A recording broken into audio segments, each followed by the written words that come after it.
Reviens. C'est de la même manière. Adam était quelque part. Ève était restée. Il a raconté le serpent. Pendant qu'il était avec le serpent, Adam n'était pas là. Adam était absent. C'est pourquoi la femme connaît le secret de Tchab. Il connaît. Il connaît très bien. Mon frère, les femmes que vous voyez, ce sont les ennemis. Le seul ennemi qu'un homme dort avec lui dans le même lit, c'est la femme. C'est le seul adversaire que tu dors avec lui au lit. C'est la femme. La Bible dit ceci. L'homme n'était pas créé à cause de la femme. Mais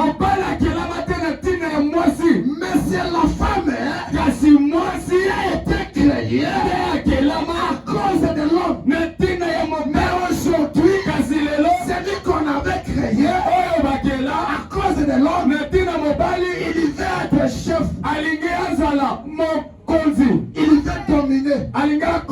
Tu as déjà vu un ouvrier fait dominer son maître. Tu as déjà vu ça? Mais avec les femmes, il veut maintenant appliquer tout pour dominer l'homme. Aujourd'hui, Dieu n'a pas donné le jour à une femme. Mais ce sont organisés. Elle dit le 8 mars, c'est la journée mondiale des femmes. C'est des sorciers.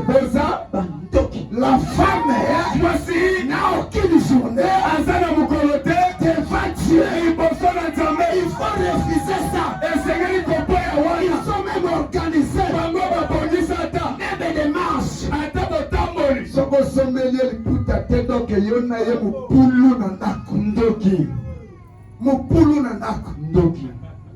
Alléluia. Amen. Pourquoi ça? Parce que la femme a toujours dominé. L'homme qu'il avait trouvé.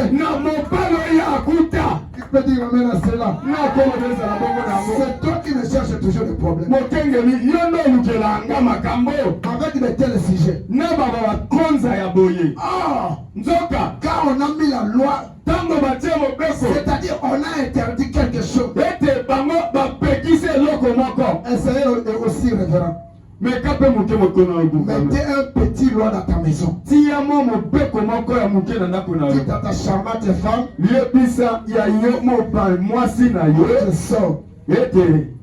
je sors. Ne touchez jamais ici.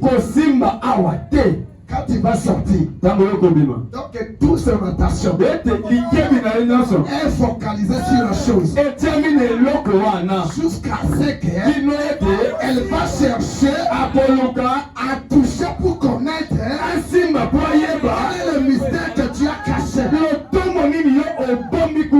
Alléluia. Amen. La femme, même si elle est remplie du Saint-Esprit, elle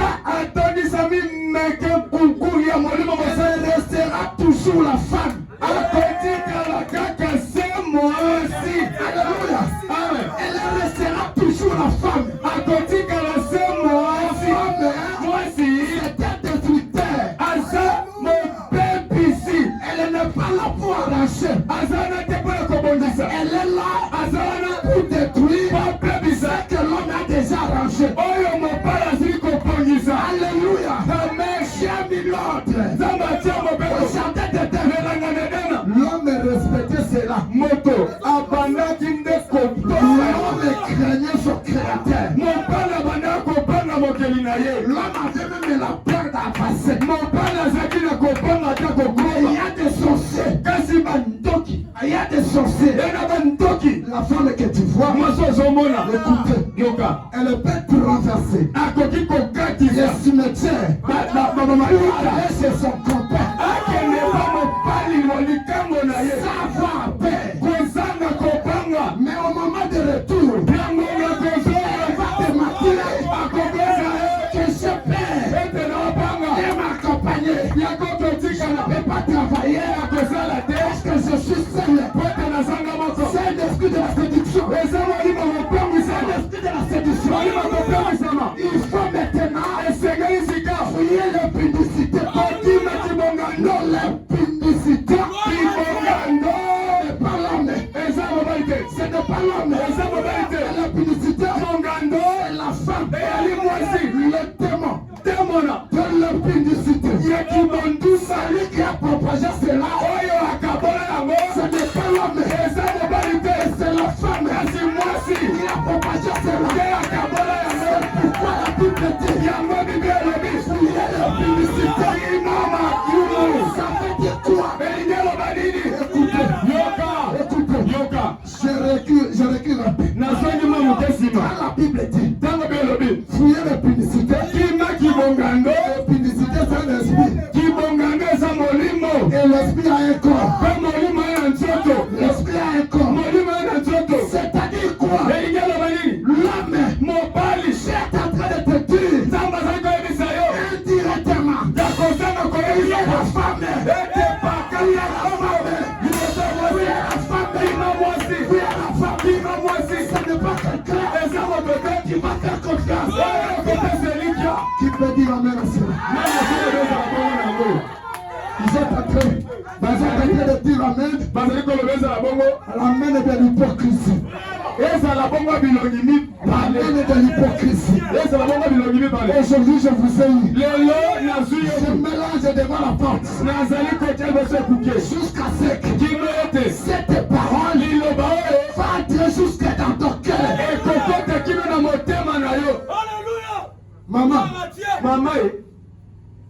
quand tu te regardes, ce que toi tu fais aujourd'hui, tes enfants aussi faut te suivre. Parce que telle mère, telle fille, tel père, telle fille, ce que toi tu fais aujourd'hui, aimer les enfants que tu vas mettre au monde.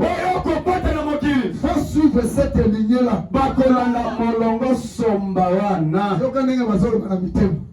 Mais pasteur, il y a une vision, un discernement. Alléluia. Amen. Le discernement à cette période, c'est comme un amaçon. On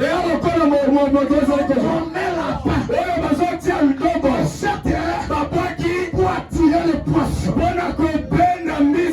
Alléluia. Amen. Et quand le poisson est attiré, on va commencer à lever les écailles pour que la poisson devienne